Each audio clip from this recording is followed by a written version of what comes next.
Hi, this is Chico Resch. You are listening to the Let's Go Devils podcast on the Primetime Radio Network.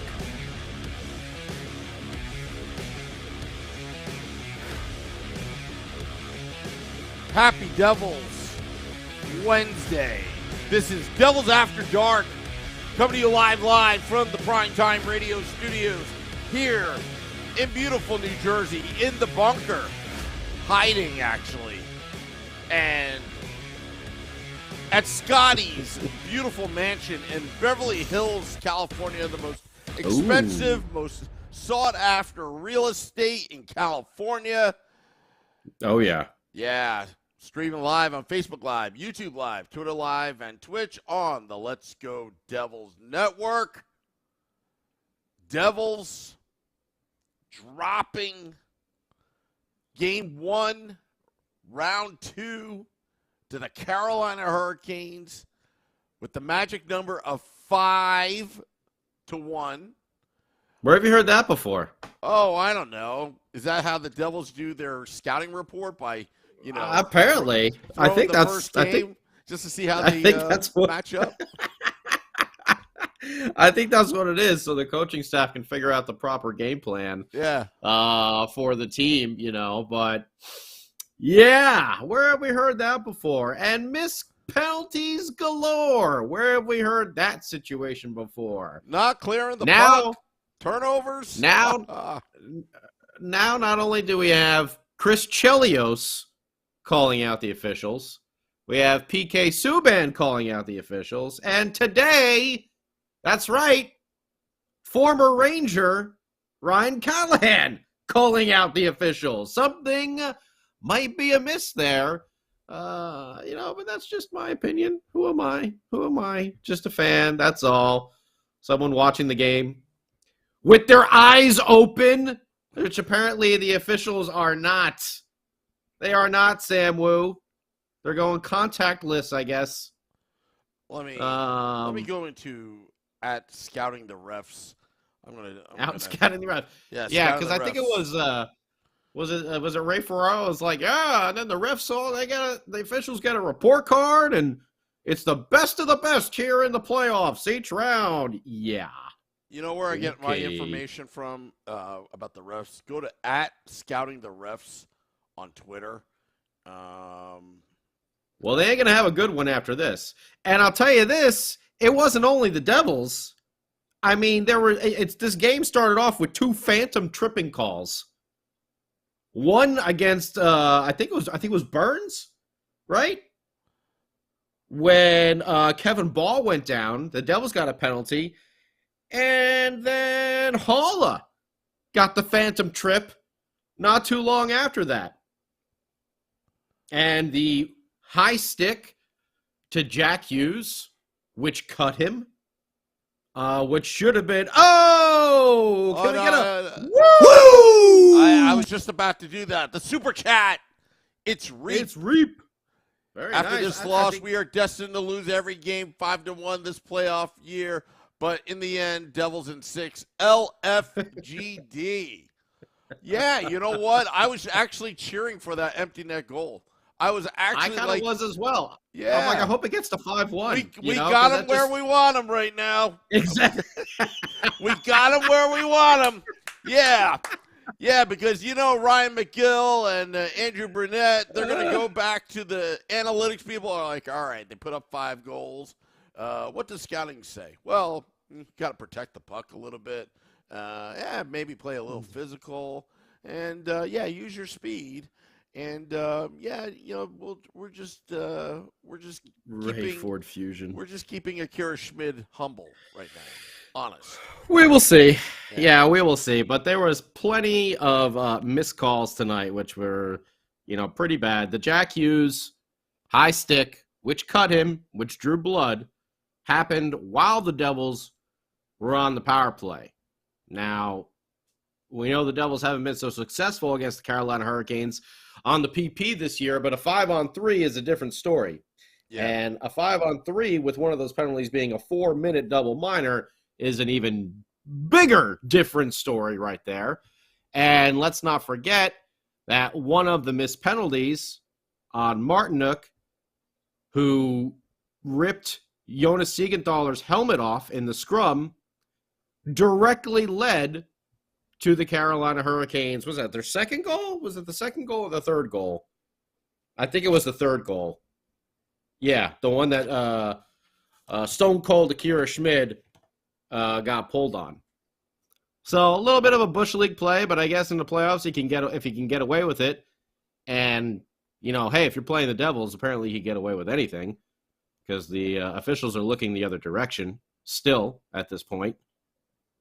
Let them know that New Jersey's really close to the New York market, because I know that's what they're looking for, the big markets and everything like that. Tell them that we're really close to the New York market, so they may want to start throwing some penalties our way, just a thought, just a hunch, a suggestion out there. What about that superimposed head of Aho with Jack Hughes' mom? I think that's a little bit of a low blow if you saw that sign. In the crowd. You didn't know about that? I didn't even see that. Yeah. I didn't even see that, but so a lot of missed penalties again, although I don't think that was all of the issue going on here today. Something that I was a little weary about seemed to come to play, and that is the Devils just came off an emotional roller coaster of a monster 7-game series against their arch rival, New York Rangers, pulling it out, party time USA. It was Bourbon Street in Newark the other night, as everyone was just rocking as if we did win the Stanley Cup. But that was actually only the first round of the playoffs, but it felt like so much more because of the heated rivalry and the intensity of that playoff series. So, a lot of times when those things happen, you get a little emotional letdown in the next series. And it's like, wow, we're starting round 2 already? We only got 1 day off and we're right back at it. It's quick, it's fast. And meanwhile, the Carolina Hurricanes, disposed of the old New York Icelanders there. Was it in 5 games that they beat them, or was it 6? I can't remember. But they've been off for 5 days, I believe. I think that's what it is. So they've had plenty of time to rest, recover, get a game plan going. And we've talked about it before, how much, respect we have for Rod Brindamore as a coach down there, that he is going to get those guys ready to play, even though Svechnikov and Teravainen and Pacioretty, even though they're out for the season, or though Teravainen may have a chance, he's got a broken hand though, but he may have a chance to come back at some point. We'll see. But even though those guys are out of the lineup, Carolina is still a deadly team. Still finished first place in the Metro, 1 point ahead of our Devils. So we know they have the goods to come through. And they were pumped up tonight playing at home. Game 1, round 2. Let's talk about it, everybody, right here. Exclusively After Dark on the Let's Go Devils Podcast Network. Hello to everyone chiming in there on YouTube Live, Facebook Live, Twitter Live, and Twitch. So we were a little late getting things started. We had a little behind-the-scenes technical stuff we had to fix up over here. We were not delaying. No, I actually had an important phone call. That was part of it, too. But we can't reveal. Oh, Sambu had oh, that's right. Yeah, it's a potential Tuesday guest on the big stage at American Whiskey. That's right. Yeah. So we were working on some things for you, all right? We weren't trying to avoid talking about a Devil's loss or anything like that. But just remember, this is the same way that the Rangers series started. We're not that okay, podcast. What? We're not that podcast where we take 6 months. We're not that podcast. Because we're pissed off at our team. Yeah, we're not that kind of podcast. Yep. That's not us. Oh, whoa! What is this?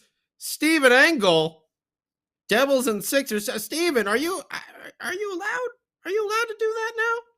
After all your Rangers talk through round 1? I hope he's not doing this to think like, oh, it didn't work the other way, so I'm going to tell them that the Devils are going to lose. Oh, you're trying to jump back on the wagon? Oh, I see what's going on over there. All right, bud. All right. Okay. We'll see. But either way, game 1 on the Road Warriors against the Carolina Hurricanes. Big news, no Timo Meier in the lineup, which, something of note, kind of left a big hole on that third line over there, which we didn't see in the previous series. We saw the Devils rolling all 4 lines, and tonight, I think for a good portion of time there in the third period, Brad got benched, Sharon Govich, Boquist. To be quite honest with you, the fourth line was probably the most effective line of the night. The reunited BMW line, with Miles Wood back in the lineup and Curtis Lazar again being scratched. But either way, Devils got the early power play on the phantom tripping call on Brett Burns that we talked about. Kevin Ball, I mean, he just lost an edge. And I think Burns was like 5 feet away from him and like not even near him. And listen, we'll take it. But at the same time, this is the stuff that we don't want to see, because we saw too many go the other way with these bad calls. And it was a bad call. I'm not afraid to admit that. That tripping call on Burns was a phantom trip. It should not have been called. Bad officiating right there. Sebastian Aho had a shorthanded breakaway on that power play where I think that's the one. Yeah, the puck skipped over Dougie Hamilton's stick over there at the blue line. And Aho had a nice move there. He kind of delayed, and he tried to go to his backhand and throw it 5-hole. But Akira Schmid, had the leg pad down there to make the big save early in the game, shorthanded there for the Devils. And then right after that is when Haula took a phantom tripping call to even things out 4-on-4. John Marino, woo! He had himself a good game defensively. Big blocked shot at the side of the net after some good puck movement around. The Canes had some good passing going on, man. They were crisp all over the place. Like I said, they were well rested and ready to go. You can see they were probably watching that Rangers-Devil series, and every hit, every moment of just pure intensity, they're just like, thank you, because whichever team comes out, they're going to be pretty damn tired when they get themselves down here to Carolina. Fair enough. But Marino, big block of the shot right at the side of the net. It would have been an open net goal right there because the Canes were passing all over the place. They had a nice little triangle action happen. And was it Martin? No, it might have been Aho again. I can't even remember. But John Marino got it with his skate and kicked it away. He made another save a little later on in the game that we'll talk about as well. So Marino was playing well. And then we got the first Canes goal of the night. And who was it? It was Joe Pesci. Oh, hey, I'm Joe Pesci over here. Eh? It's the Joe Pesci show. Hey, you insult him a little bit. A little bit you did. I'm going to hit him with iron when he comes into my house, like Home Alone. Sam Wu, actually, I don't want to, well, maybe I shouldn't give away some of that information. But the former SNL cast member who used to impersonate Joe Pesci is Sam Wu's old neighbor from back in the day. Back in the day. Hey, it's me, Joe Pesci. That'd be Jim Brewer. Yeah. Sam Wu's old neighbor. Back in the Turkey day. Town. But back, From old back Turkey in the Town day. over there. On Long Island. Oh, yeah. Yeah. Turkey Town, New Jersey. Yeah. Now going to be CVS Pharmacy. CVS Pharmacy. They're actually Is that what it is now? That turkey farm is gone? Yeah, it's slated to put a 24-hour CVS Pharmacy there. It's sad. Man. Yeah. Man, that's tough. Yeah. Oh, the old turkey farm there. What the hell name town is that again? What's that? What was the name of that town again? Oh, I'm not going to reveal that information.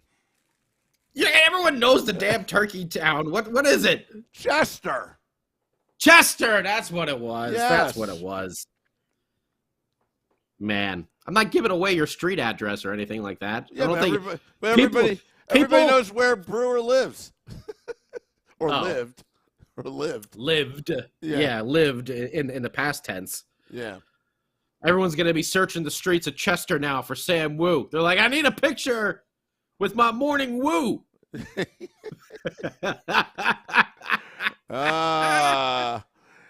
Yeah, old Brett, don't call me Joe Pesci, got the first goal here, and this was a tough one on Stone Cold Akira Schmid because Canes won the faceoff, and Pesci kind of moves to his right, face-off in the left-hand face-off circle, and he kind of moves to his right, and basically everyone on the ice kind of moves to their right as well, and you could see Akira Schmid, like, looking around, following the play because he couldn't find the puck, and Pesci let a shot go that I don't know how in the hell it found its way through all of those bodies in front, but it did the opposite way, past Akira Schmid for Pesci's first of the playoffs, coming from Stahl.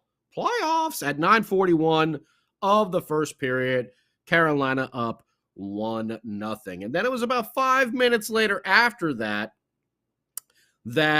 Seth Jarvis got his third of the playoffs. And this one was the old gravy train, kind of. I mean, I saw what he was trying to do. He was at the blue line, near the boards, Jack Hughes is a little bit down further into the zone. He's going to try and bank a pass off the boards around Jarvis to get it to Jack. However, Jarvis read the play. He's like a free safety over there, seeing the quarterback line up for the big bomb and just goes up there and the old interception happens. That's what went happen here. Jarvis read that pass, chipped it back forward, and hey, Carolina Hurricanes are a much faster team than the New York Rangers. Devils are going to have to realize that. And Jarvis just burned his way down the ice there.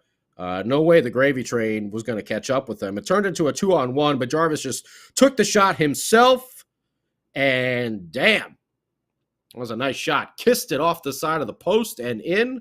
Ka-ting! Not bad. Not bad over there. Another tough one.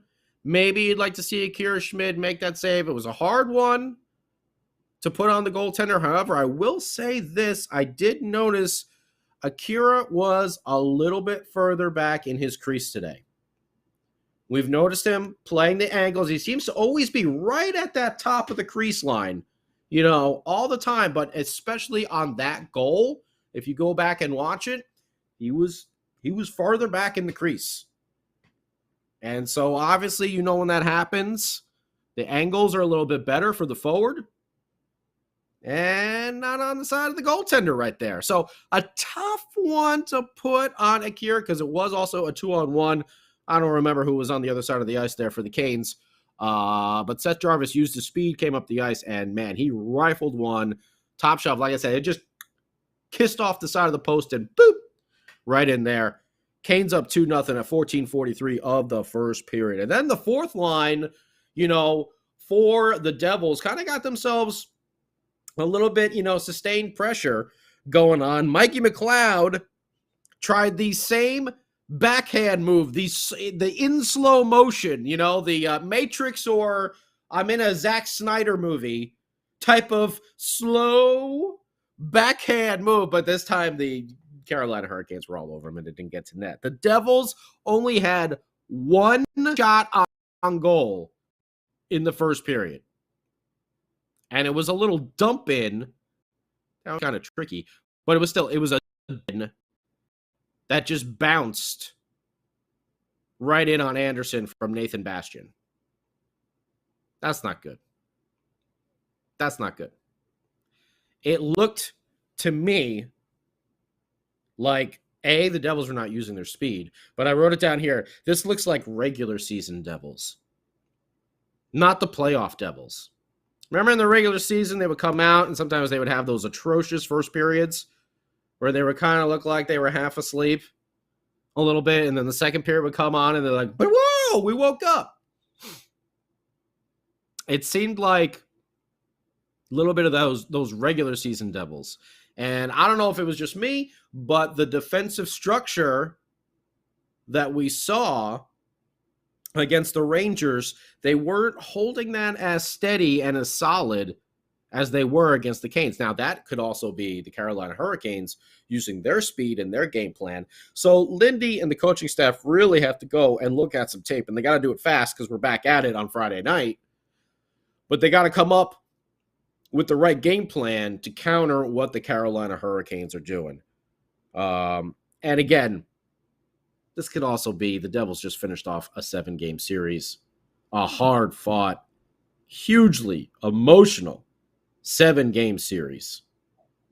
Like I said, if you were there that night, the other night in Newark, it was Bourbon Street. People were just partying everywhere. Please, please, please, if that happens again, don't climb the light posts because we had some people climbing the light posts. And you'll be Please arrested. Don't do that. You'll be arrested. It sounds like fun at the time, but here's the thing also. The cops of Newark were nice enough to let all us Devils fans party out on the streets like that. Like, literally just took over the street. Okay? And if someone falls off of a light post because they're drunk and climbed up it, guess what? They're not going to let us do that again. Yeah. So just keep that in mind. if you are going out there partying, have a good time. We'll sing, we'll drink, we'll have fun. We'll jump up and down. We'll make everything shake. Yeah. We'll order the salad. Yeah. For Sam Wu. We'll order the salad, not the pizza and wings or anything like that. The salad, Mrs. Wu. But don't climb the light posts. Yeah. Anything where you can fall off something very high and get hurt. Seriously, don't do that. Okay. Or you can. I'm looking out for you. You can pretend you can be like this, and everyone will be like, "Yeah," and just do that. You can do amazing things with your iPhone now. You can do a video where it looks like you're actually climbing, and then post it to your Instagram or TikTok or whatever, and then no one will know the difference. Yeah, no one will know the difference.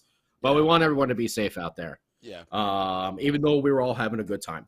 But again, like we were saying, it was a huge victory for the Devils against the Rangers. We all know that. Kind of expected to be a little bit of a letdown going into this first game of this series. Going into the second period now, Devils down 2-0. And then this is when it happens. There's a big scrum at the side of the net behind Akira Schmid, and this is when Martinook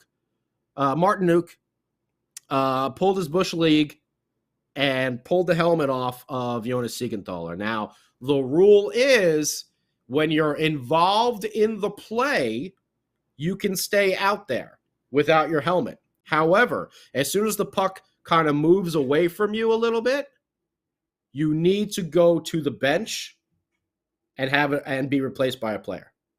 So once the puck finally got out from behind the net by the boards, Siegenthaler needed to go to the bench or he was going to get a penalty. Even though there should have been one called on Martinook for taking off Siegenthaler's helmet. But whatever. What am I, an NHL official? Watching the game? Come on now. Hey. Oh. As Siegenthaler goes to the bench, guess who's left wide open? Oh, yeah. Martinook. What a surprise. How'd they get outnumbered? Oh, that's right. He ripped off his helmet.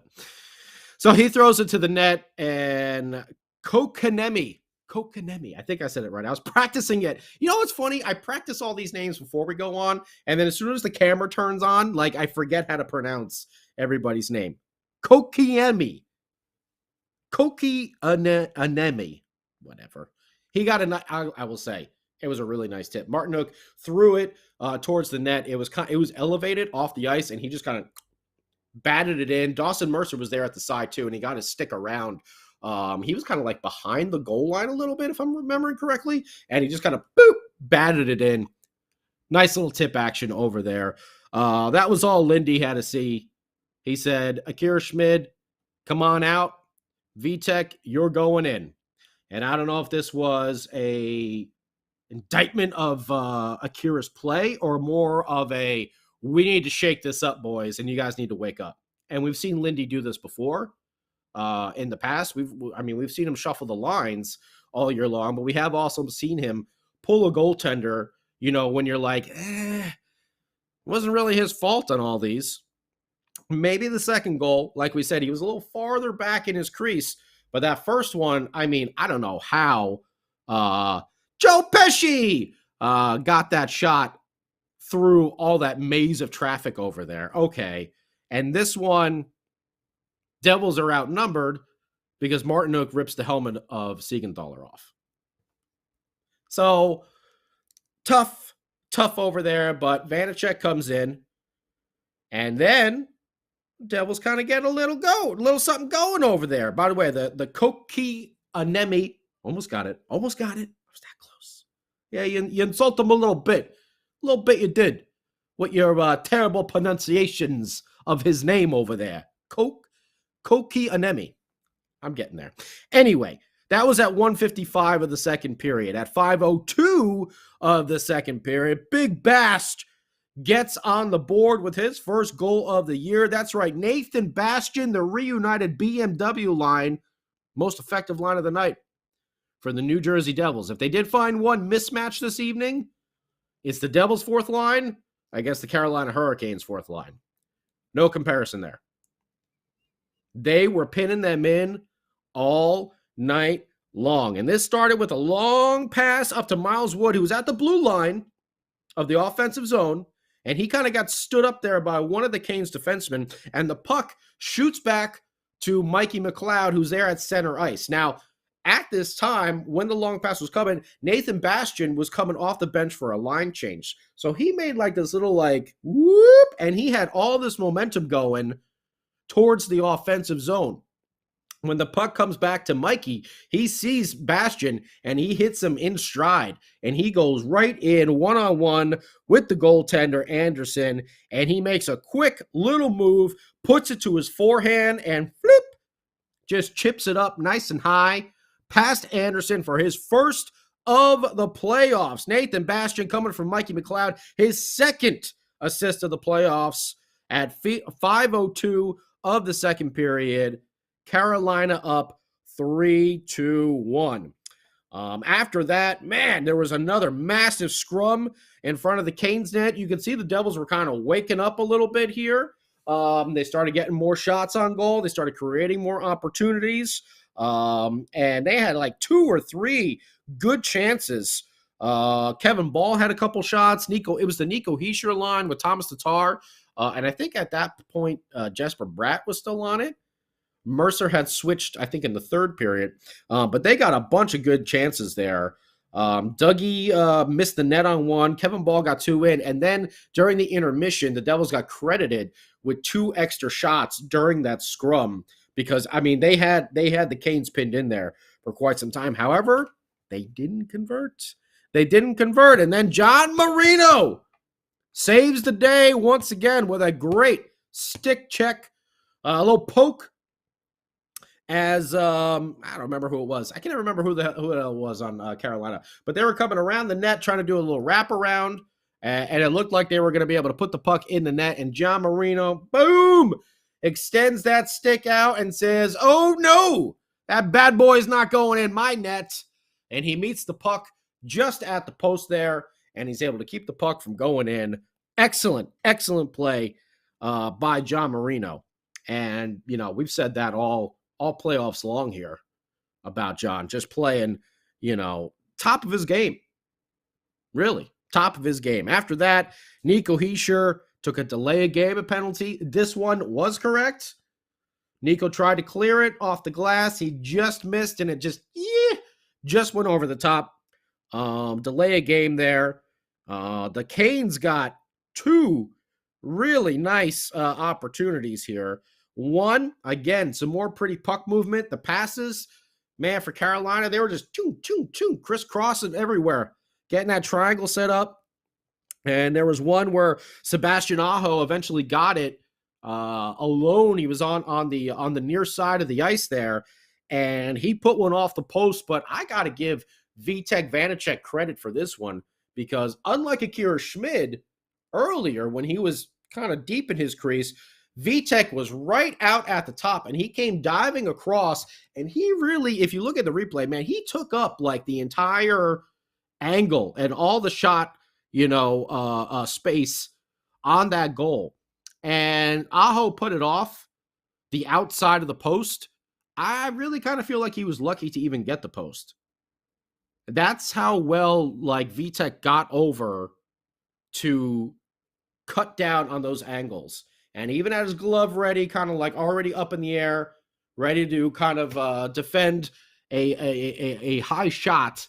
And I thought that was a really, really nice play there from Vitek, especially because, don't forget, he didn't start this game, and he's coming in there cold or whatever, and he's just kind of thrown into it. And just a hell of a save by them. There was another rocket from the point, I think that was Burns, that went off the crossbar. But the Devils ended up killing that penalty. The PK has been strong. The PK force is strong with the Devils. The Devils then got another power play. This was the high sticking. Martinook took on Dougie. And then a little bit after it started, that is when Jack ended up getting high sticked. It cut him. I mean, he was looking at all the officials. He's like, what's going on? He's bleeding. He's got to get off the ice. Just a terrible, terrible no call over there. That should have been a 5-on-3. And it should have been a 4-minute double minor. Because it wasn't like he was scratching his face, trying to cut his lip. His lip was immediately bleeding. No question about it. Terrible missed call by the officials over there. 3-1. Devils don't score on the power play. The 5-on-4, which should have been a 5-on-3. Terrible call over there. But Devils go into the third. Down 3-1. Man, that fourth line, again, getting constant pressure all over. But it wasn't enough.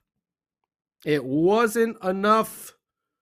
We saw a mishap behind the net, something we saw many times in the regular season. Different defensive pairing out there. Damon Severson and Dougie Hamilton. That hasn't been a good one. That hasn't been a good pairing in the past. And wouldn't you know it, both guys behind the net playing one player, and it leaves Brady Shea wide open in the front. He gets a shot from a face-off circle that goes through Vanecek's side and arm. One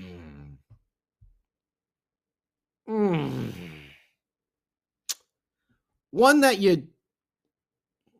that's one of those timely saves right there that I think, it's not like Brady Shea is like,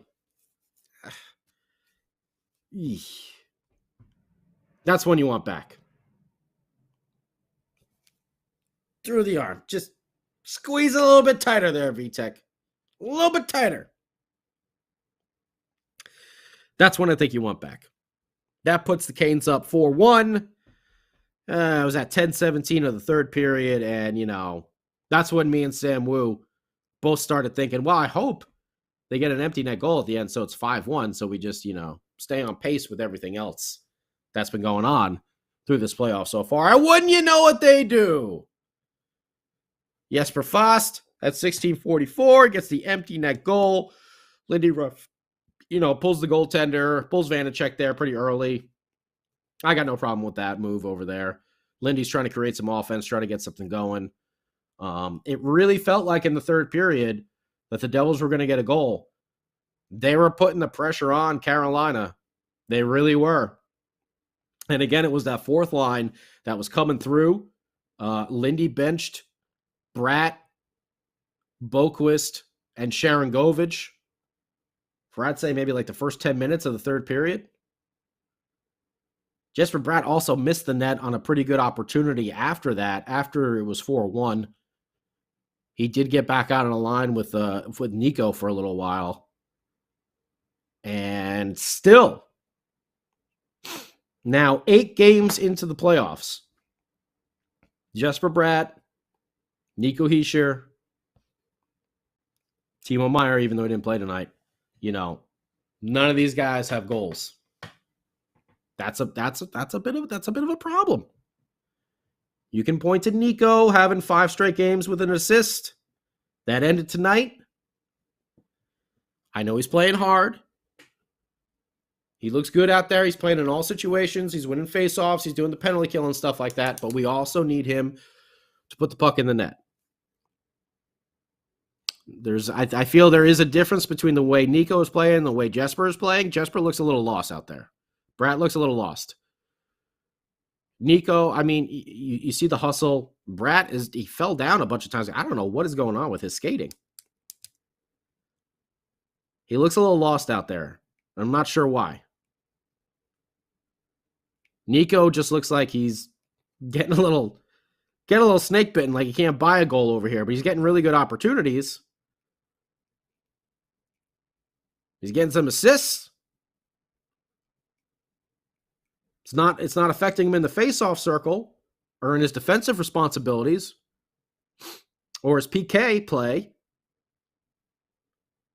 Jesper Bratt, though, on the other hand, he found himself benched.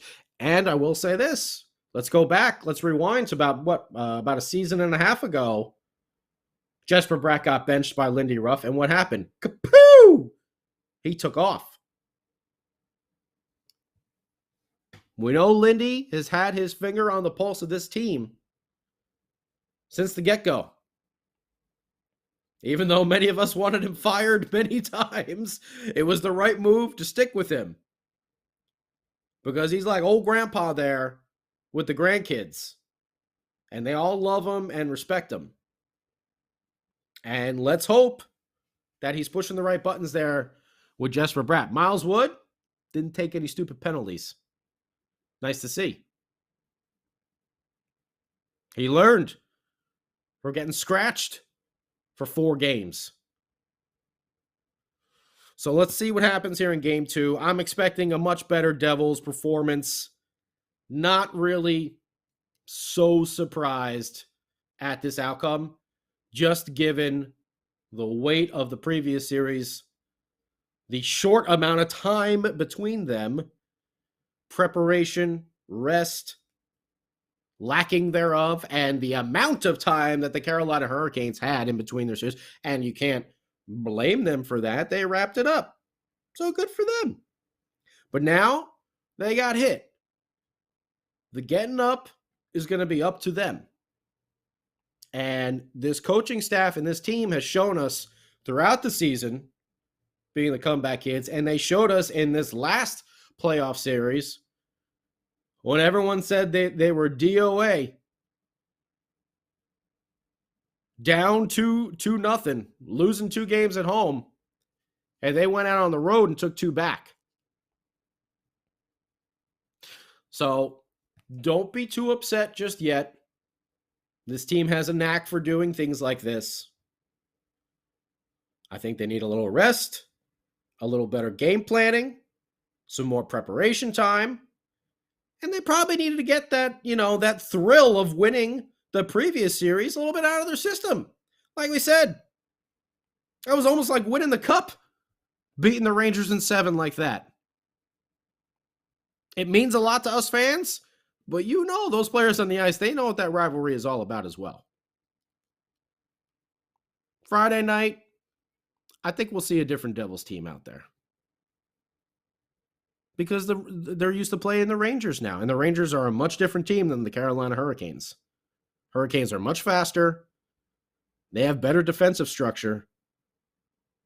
Devils aren't just going to be able to throw that long outlet pass up the boards all the time like they were doing against the Rangers. They're going to have to figure out a different game plan for moving the puck into the offensive zone. And I have faith in this coaching staff that they're going to figure something out. Friday night, I think we'll see a different team out there. And I do think we'll see Akira Schmid back in goal. Shots on goal for the game. Oh, again, in the first for the Devils, 1. 9 in the second, 8 in the third for only a total of 18. For the Canes, 10, 6, 7 for a total of 23. So, yeah, don't forget. These are teams ranked number 2 and 3 in shot totals for the regular season, or maybe it was 3 and 4. Definitely, they're both top 5. I don't remember the exact numbers. I thought it was 2 and 3. Maybe it was 3 and 4 that they're ranked in the entire NHL for shot totals. 18 and 23. Whew. Playoffs is a different beast. Face-off percentage. Devils had the slight advantage, 52% to 48. Both teams with the bagel. 0 for on the power plays. Devils 0 for 2. Canes 0 for 3. Devils 34 hits on the night to Carolina's 37. Both teams with the blocks. The Devils had 16. The Canes had 15. Devils had 12 giveaways. The Canes had 14. Devils had 7 takeaways. The Canes only had 10. But the Devils did not generate a lot of shots. Their shot attempts were low. Carolina had a much higher shot attempt. And their high-quality, high-danger shots were a lot better than the Devils as well. Nico Hischier was 60% in the face-off percentage. He led the team. Mikey McLeod was at 54%. Who had the most ice time over here? Dougie Hamilton, 21 minutes. Severson, 20 minutes. Siegenthaler, 22:45.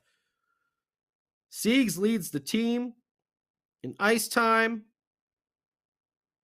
For forwards, Jackie Boy had 19:43. What was Nico at over here? 18:18.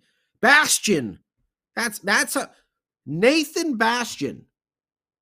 Now, I know he did some PK time as well, but Nathan Bastion had 18 minutes and 11 seconds of ice time.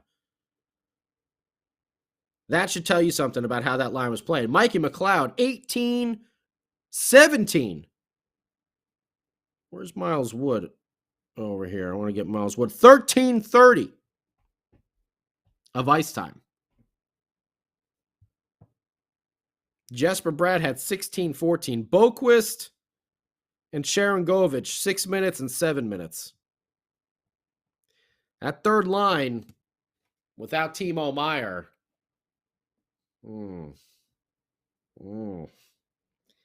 kind of turns into a three-line team instead of a four-line team. Let's hear what you think about it.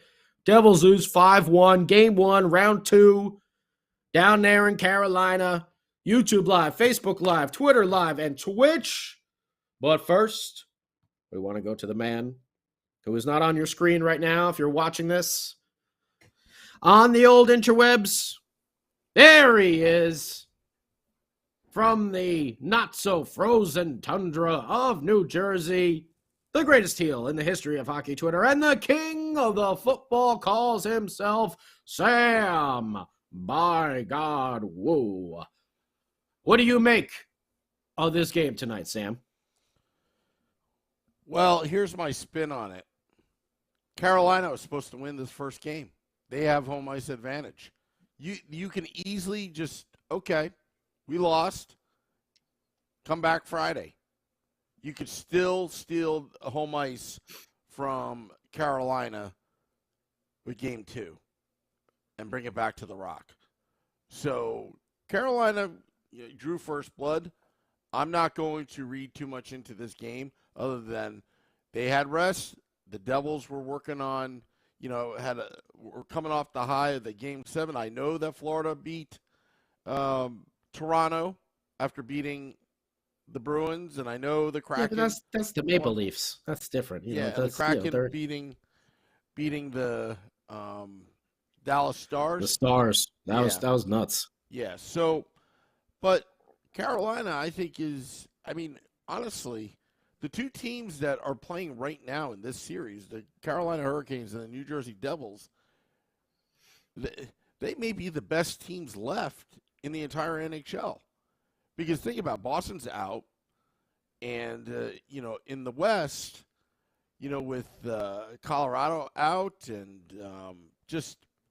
I honestly think these two teams right now have a very, very good shot at actually getting into the Stanley Cup Finals and actually winning the whole thing out of all the teams. So, with that said, Devils, I wouldn't say they were unprepared, Scotty, but they're going to need to adjust. And they were without Timo Meier, which, again, it's not like Timo was scoring 50 goals in the last series. But bring 27 hits, though, to the series for the Devils. Yeah, so you know what? And he will be back. Yeah, he'll be back. He will be back. Because I see some comments here in the chat. Timo does not have a concussion. He passed concussion protocol. He's basically got a broken nose from the shield going down and slicing him across, and he can't breathe right now. Yeah. So Timo Meier will be back. He will be back. He will be back, and you know what? Look, it's just one game. Take it game by game. Game 2, the Devils could lose. But as you can see, as the series goes on, it's just a matter of could the Devils wear down Carolina with their speed later in the series? Remember, it's a 7-game series. We saw what the Devils did with the Rangers. But I caution you, Carolina saw what happened to the Rangers. Rod Brindamore will have that team, prepared. Oh, yeah. Yep. Do I blame Schmid on those goals? No. It had nothing to do with Schmid. I think that just Devils were not ready in that first period. I mean, one shot registered, it was just, Nathan Bastion, it's good that he got that goal. But the Devils really had no answer tonight. It was all Carolina. And Carolina would be in shock for Game 2. Because I think the Devils will actually go in and give them a run for their money. And the referees, I mean, I'm just like going through social media when you were doing your monologue, Scotty. Mm-hmm. I mean, I'm going through all these missed calls. Yeah, they're bad. A lot of missed calls. I mean, scouting the ref, they even pointed out there was a hand pass from the face-off that they missed. Oh, I didn't even. Yeah. Oh, there you go. Yeah. If you go to @scouting the refs on Twitter, Josh has it up there, and it's just amazing what they're missing. And it's like, are they just too afraid to blow the whistle? Are they not paying attention? In my conspiracy theory, do they have a bet on the game? I don't know. But you know what? It's easy for us at home to make the call. It's great to be an armchair referee, but there were a lot of things missed tonight that for both teams. I'm not saying it was biased either way, but there were a lot of. I mean, started out with 2 phantom tripping calls. Yeah, I'm not. You're like, oh, we got one there, but that call on Ball, on Burns rather, tripping Kevin Ball, he didn't trip him. He wasn't even close to him. Yeah, and the same thing with Holla. And by the way, because I just see a couple more people over here, Timo Meier passed the concussion protocol, and no, he didn't return in Game 7 because at that point when he came back on the bench, there was no need for him to go back into that game. But he would not have been allowed to return to the bench if he didn't pass concussion protocol.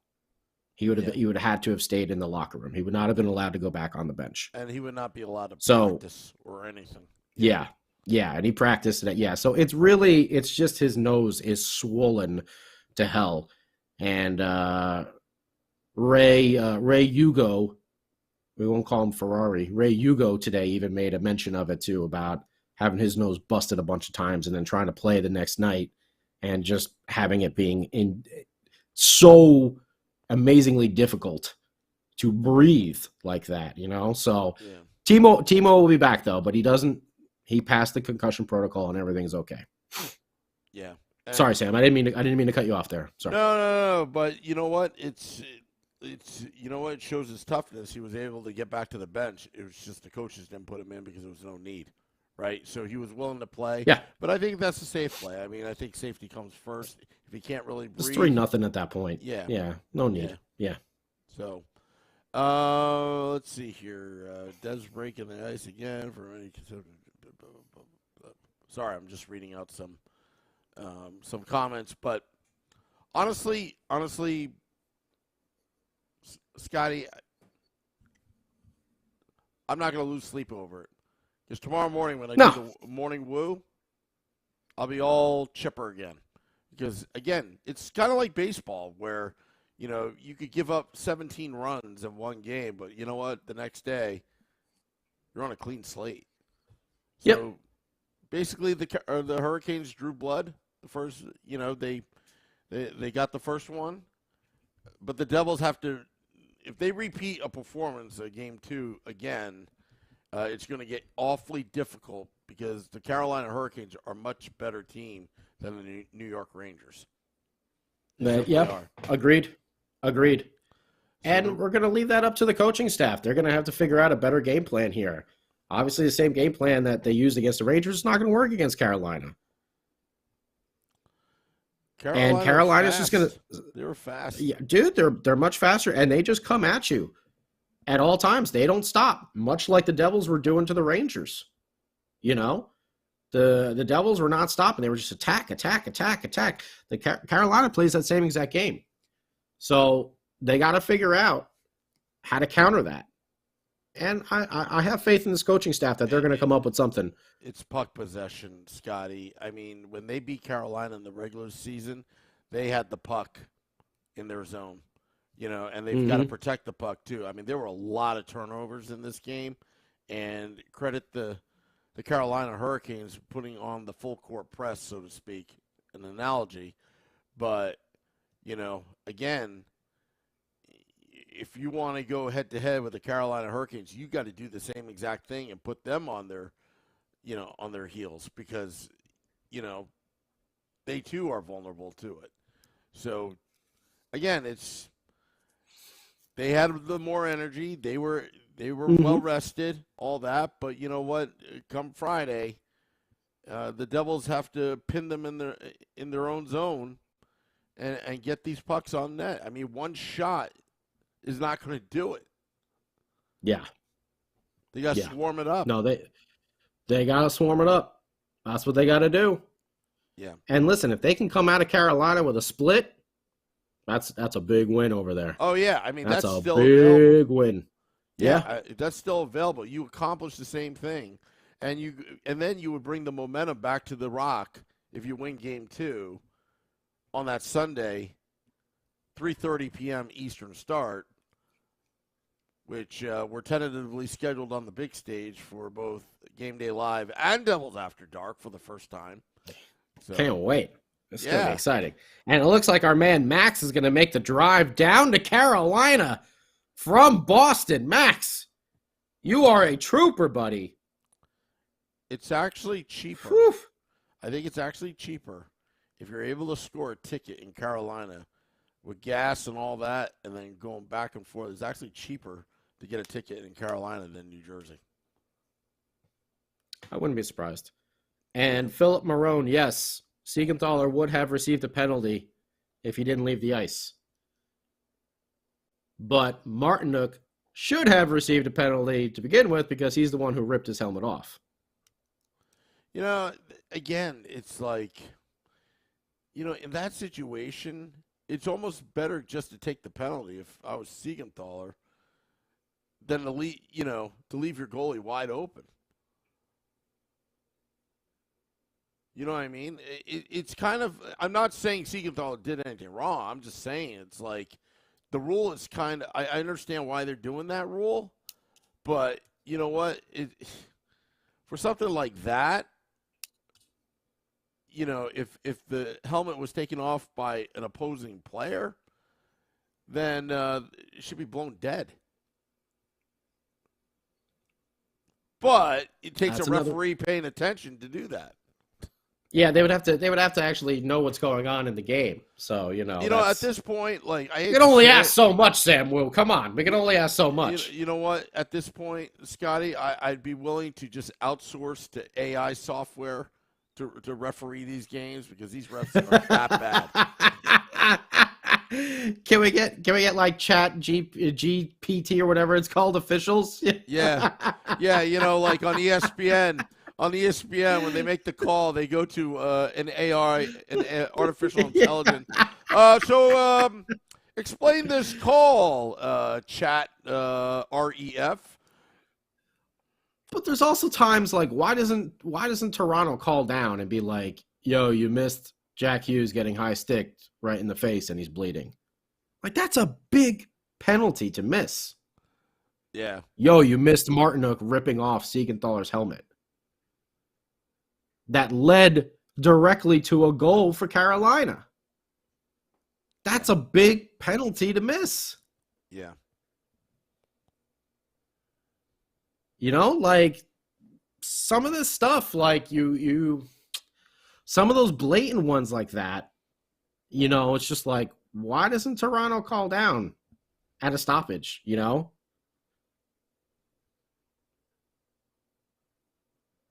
I know, JP. Toronto doesn't like us either. I think Toronto's scared of the Devils. And why does it have to be in Toronto, too? Why can't they have a neutral location, a non-NHL team? Saskatchewan, where there are no teams. It has to be up in Saskatchewan. Yeah, so we're going to or Quebec. Going to Oklahoma. We're going to Quebec. City. Yeah. Oklahoma City. You know what? I bet you Oklahoma City would do good with a hockey franchise because there's nothing there. They'd just be happy to have a team. Yeah. Or I bet you they would do good. As opposed to they're going to probably try to do Atlanta again, where they've already failed 2 or 3 times already. But hey, What the hell? Let's do it again. I didn't mind Atlanta. You know, It was nasty empty, nest. though. The nasty nest was awesome, though. It's a group of The empty nest is more like it. Well, you know, anything dealing with Kovalchuk, it always goes bad. After Kovalchuk left, he sucked. We're still paying for his ass too. I mean, Atlanta had some bad luck. They also had that Danny Heatley thing. Hey, Corbin lives in Saskatchewan. Maybe we could get Corbin to be the official NHL, reviewer. Yeah. I think we should do that. Or Mark out in Switzerland. There we go. Yeah, Switzerland. Josh says Casey. Switzerland would be the best place to have the review. Yeah, maybe we should have it in Switzerland. Josh says KC needs a team again. Arnuna says OKC. I know, that's all they have is the Thunder. And they sell out every single game because it's the only, besides college football, it's the only thing they have over there professionally. How about Utah? Salt Lake City? Maybe. No, I meant for doing the video replay. Oh, doing the Yeah. Saskatoon.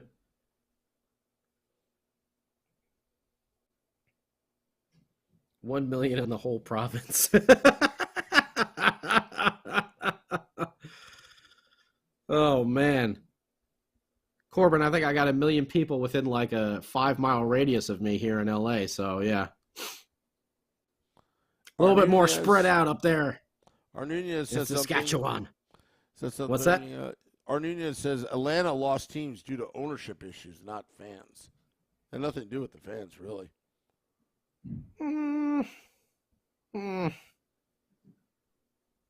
Atlanta, you know what they care about? They care about the Braves. No, they don't. They like the Braves. No, they don't. They want the nastiness back.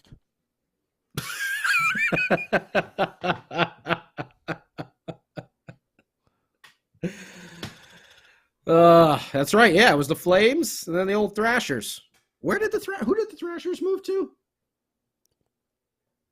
Winnipeg, dude. Winnipeg, that's right. Winnipeg should have never went to Phoenix.